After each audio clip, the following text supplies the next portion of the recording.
South. I'm Bria, and we're live from the Alaska Zoo for a special edition of The Den.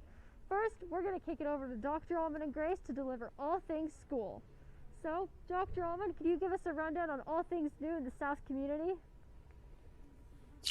Yep, so quick update for today, and I'm mostly just going to reiterate what was in the newsletter on Monday, which pertains to the last 2 days of school today, and then what next week is going to look like, because the end of first quarter is tomorrow. So final exams, final projects, etc. should all be turned in tomorrow. So on Thursday, Friday, you do not have school. However, I want to make it absolutely clear to everyone here and spread the word. The last possible day to turn in any assignment is on Friday. And so be aware that your Canvas courses, the access to that stuff is going to go away Friday night. So anything you need to get off of Canvas, do it now. Make copies of it if you need to, especially if you plan on working late into the night, and get prepared for the end of the quarter and the first set of your first semester grades to be posted. On that note, final grades are not due until midnight on Monday, October 19th. So if you don't immediately see your final grades, it is probably best to check your final grades late on the 19th, or even very early on the 20th. So that's kind of the end of first quarter. Finals tomorrow, last day to submit assignments Friday, check out your grades the following Monday. And then the start of quarter two is Monday, October 19th. Everyone should be getting an email from their new set of teachers with their new classes, including a course introduction and a live Zoom link to join those courses. And then also to parents, you should be getting an invitation to parent-teacher conferences also with a live link. So that email may just be one email from each teacher that goes to both students and parents, or it may be a separate email to students or parents. So just keep an eye on your inboxes, especially over the weekend, because you will want to keep an eye out for those Zoom links for your quarter two classes. And then we will get right into it on October 19th with a new set of classes and what would be the remainder of your first semester if we were doing a normal 16-week semester. So that's kind of it just for the next few days. Just wanted everyone to be aware of those key moments in time, because access to Canvas ends Friday night, and then the new Canvas shells will open and you'll get new information hopefully on Friday night or Monday morning. All right, thank you very much. And now we're going to ask Grace about any questions that came in from Southvote or via the chat. We have one question so far, and it is, are the parent-teacher conferences for first quarter teachers or second quarter teachers? So these will be second quarter teachers, primarily because your grades will already be posted for first quarter when the parent-teacher conferences are scheduled. So best way of explaining it shortly is these will look a lot like kind of an open house where you would rotate through your student schedule, be able to ask the teacher some questions and get clarification on where to get good information. Just real quickly, period one will begin at 5 p.m. Next Wednesday. Period two begins at 5:35, and period three begins at 6:10 p.m. for those parent-teacher conferences. That's in the newsletter this week. It will be in the newsletter next week. And as I said, the Zoom link should be coming on Friday. All right, thank you. Grace, anything else for questions for Dr. Allman? We have no more questions, but we do have some extra information that I need to tell you guys. Perfect. So the first thing is FAFSA is open. So go to studentaid.gov to create an FSA ID, and make sure to set aside a few hours to fill this out, as it will take quite a while. And then October 30th is the deadline for AP test registration. Go to the link in the chat that I will put in a few seconds, and then fill out the Google form that is also linked. And there is no penalty fee this year if you want to withdraw from the test. Thank you very much. And just one more quick reminder, senior ads are due November 30th. Go to yearbookforever.com. The access code is Wolverines, and Grace will throw that all in the chat. And now we're going to throw it over to Mr. Butterfield to deliver some awesome news about our drive-in movies starting this weekend. Thanks, Bria. You're welcome. We dig it. Have a blast. Bria's headed over to our other camera crew right now because, as you can see, we are at the Alaska Zoo We're going to spend some time learning as much as we can about our namesakes, the Wolverines, because here we are in their space with us right here and all ready to roll. But before we get there, I wanted to let you know that right now you can go get your tickets for popupdriveInAK.com. Go to popupdriveInAK.com to get your tickets to this weekend's films. You need to get those tickets soon because basically we're going to have a list to let you in based upon buying those tickets, and you need to do that before the show starts. So if you want to go to those movies this weekend, you need to go to popupdriveInAK.com. There's a few rules you need to follow when you get there. 1, bring your own food. Keep the garbage in your car.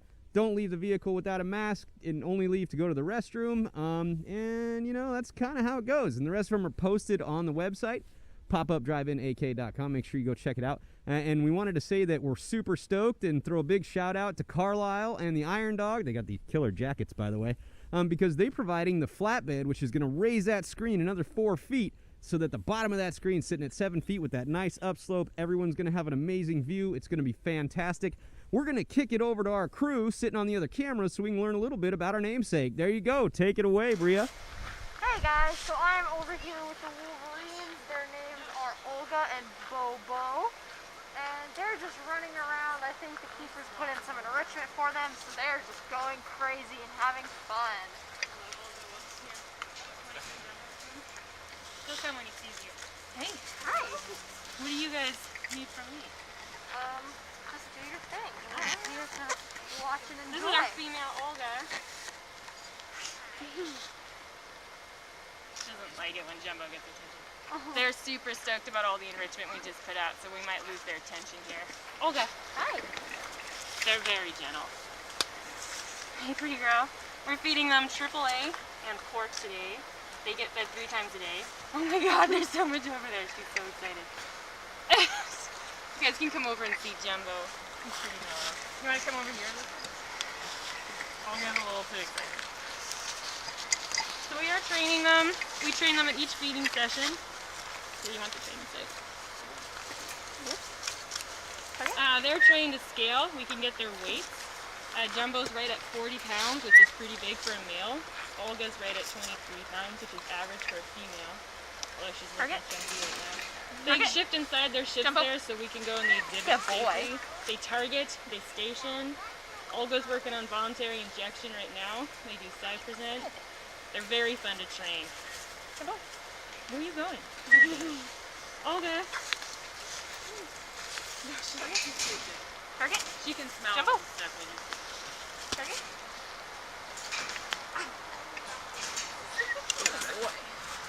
Doesn't like the big camera. So Jumbo, these are both European Wolverines. Jumbo's actually from Järvsö, Sweden. I had the pleasure of going there last fall, so I met his parents, Bianca and Dimo. Wow. Olga is actually from Russia. So they are both European Wolverines, but they're from different sides of the fire. Are you all done? He could eat forever. Big boy. So you can kind of see they have slight different discoloration. She has that classic cream ring around her that you see in Wolverines, but he's quite dark. It is still there, it's just really dark. Do you guys want us to keep talking or let him over? Yeah. Yeah? Do you want to head over and let him over? Okay. So we actually shipped them into this backyard using a little door that Olga's like in front of, really excited. You guys should come over here. Let's see them currently. Olga is 6 years old, Jumbo is 7. They are a breeding pair, so we do a lot of work to get them comfortable to breed. They just finished their last breeding season at the end of August, so they're kind of snapping out of their humping session and back into normal training. And you have a lot of logs in here. We're getting ready for their denning season. For the enrichment, we have 2 deer rib cages. I think she's pretty excited about. You're probably going to watch her work really hard to get those into her house. Pretty much everything you see here is Olga's. We have 2 Wolverine houses. They are both Olga's. This is Olga's world. Jumbo's a pretty laid-back boy, so they get along real well, but Olga's a pretty intense female. They get along surprisingly well, but you might hear some grunting here as Olga gets a little too excited. We have 2 large blue pops that have scallops and AAA. That's that meat I was telling you about. It's a zoo brand meat. And then we have a few cream pops. So we take heavy whipping cream and we heavily dilute it. And we also have some rotten logs here.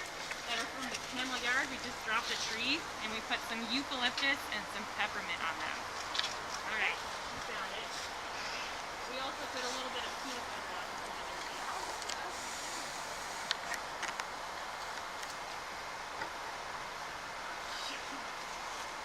Rib cages are pretty special. We don't get that too much. They are really good climbers. They have semi-retractable claws.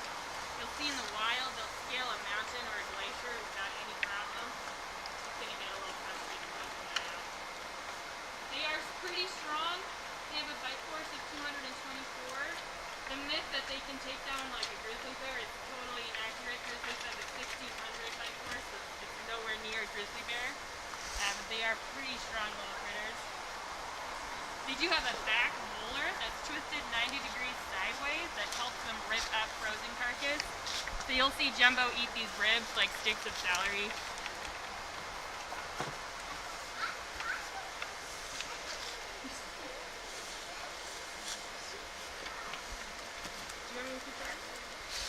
Well, I mean, I had a question, but you might have already answered it for everybody. I saw you guys bringing out big bricks of ice, and maybe you answered everybody, but then I heard you talk about eucalyptus. Yeah. Is that for bad breath from the ribs, or what do you do that for?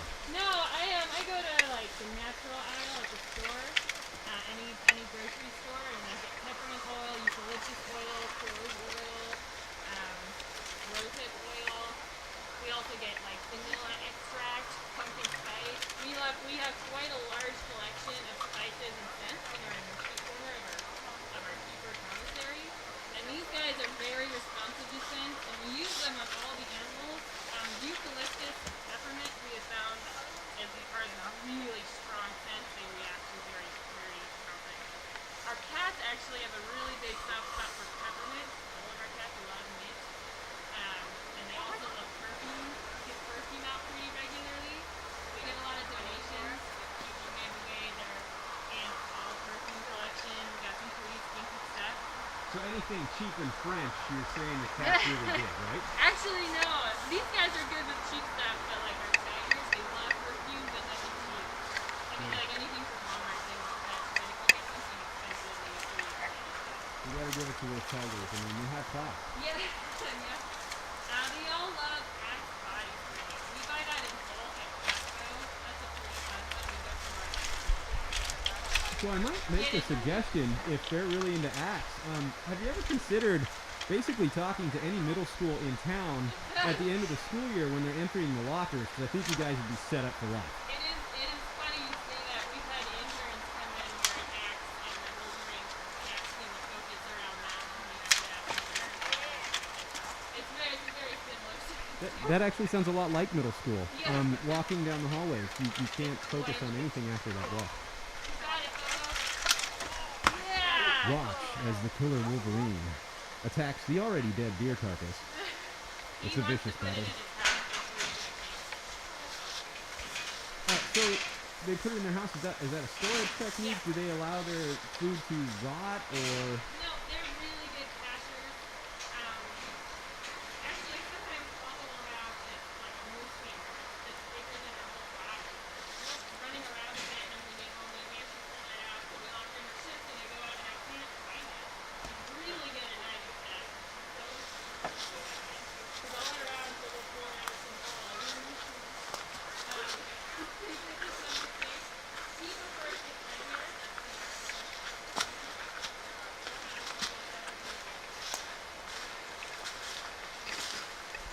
So in here, food enrichment and obviously how we're kind of seeing them being fed right now, it gives this sense of a scavenger kind of lifestyle. Is that in the wild too, or are these guys hunting down cute little bunnies?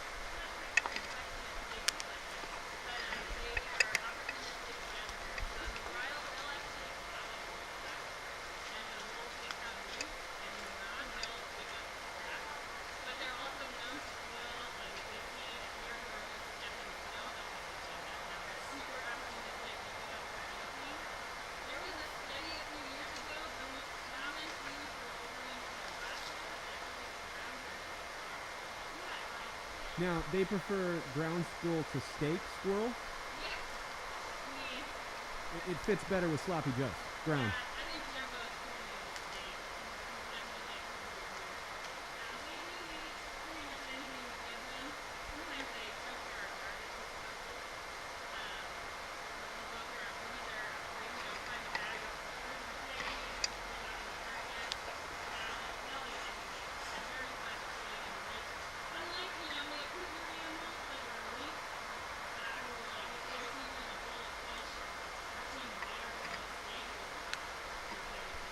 So you talk about that diet. I mean, steak and scallops and ground squirrel, and they prefer higher end perfumes, or the tigers do. And these guys will handle some Axe body spray. So I guess the question comes like, how do you afford all of that? How do these folks get a rich seafood diet and nice perfume?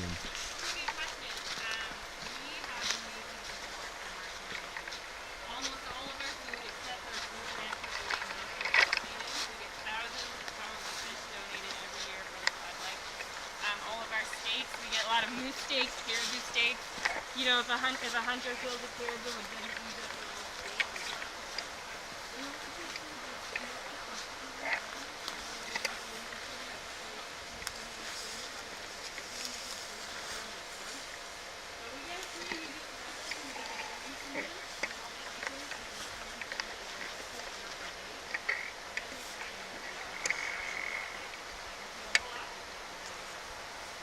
So I guess that is a good follow-up question.